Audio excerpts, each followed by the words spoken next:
क्या यह ऐप जानते हैं माता सीता का धरती में समाना उनके जीवन के संघर्षों, त्याग और समाज की कठोरता के प्रतीक के रूप में देखा जाता है। उनके चरित्र में शुद्धता, सहनशीलता और आत्मसम्मान का अद्भुत समन्वय है। जब भगवान राम ने लंका पर विजय प्राप्त कर सीता को पुनः अयोध्या लाया, तब लोगों ने रावण के बंदीगृह में उनके निवास को लेकर संदेह व्यक्त किया। समाज का संदेह और सीता की पवित्रता पर प्रश्न उठना सीता के लिए पीड़ादायक था, परंतु राम को अपने कर्तव्य और प्रजा की भावनाओं के प्रति सजग रहना पड़ा। उन्होंने सीता से अग्नि परीक्षा देने का अनुरोध किया, जिसे सीता ने अपने पति और समाज के प्रति कर्तव्य मानते हुए स्वीकार कर लिया।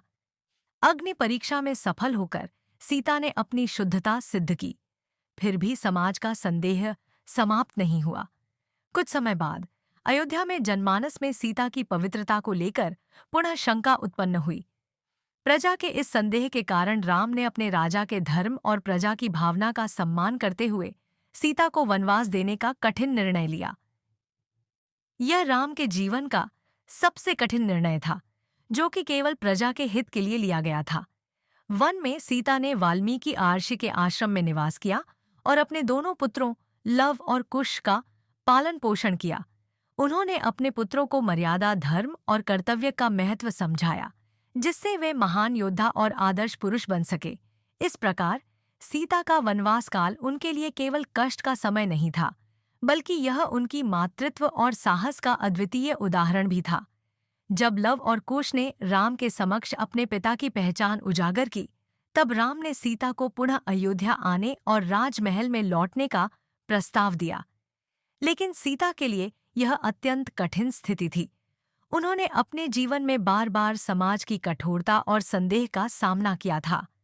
उनका आत्मसम्मान उनके लिए सर्वोपरि था और वे अब और किसी परीक्षा के लिए तैयार नहीं थीं। उन्होंने अपने सत्य और पवित्रता को सिद्ध करने के लिए धरती माँ से प्रार्थना की कि वे उन्हें अपनी गोद में समाहित कर लें। सीता का धरती में समाना उनकी दृढ़ता, उनके आत्मसम्मान और समाज की कठोरता के प्रति उनके अस्वीकार का प्रतीक बन गया। यह घटना दर्शाती है कि एक नारी के आत्मसम्मान की भी एक सीमा होती है, जिसके आगे वह झुकने के बजाय अपने अस्तित्व को समाप्त करना उचित समझती है। सीता के इस निर्णय ने समाज को यह संदेश दिया कि किसी भी नारी का आत्मसम्मान उससे बड़ा है और उसे बार बार अपनी पवित्रता सिद्ध करने के लिए मजबूर नहीं किया जाना चाहिए। उनके बलिदान ने स्त्री के सम्मान और गरिमा को एक नई ऊंचाई दी और समाज को यह सिखाया कि नारी का अस्तित्व केवल किसी के प्रश्नों का उत्तर देने के लिए नहीं है, बल्कि वह स्वयं में पूर्ण और स्वतंत्र है। सीता के धरती में समाने का यह निर्णय हमें नारी के आत्मसम्मान और उसके अधिकारों के प्रति जागरूक करता है। उनका जीवन और उनका यह अंतिम निर्णय समाज को नारी के प्रति अपनी सोच में बदलाव लाने की प्रेरणा देता है और यह भी सिखाता है कि किसी के जीवन के महत्व को समझने के लिए समाज का दृष्टिकोण संवेदनशील और सम्मानपूर्ण होना चाहिए। इस तरह सीता का धरती में समाना उनकी गरिमा और उनके सत्य का प्रतीक बनकर सदा के लिए एक प्रेरणा स्रोत है।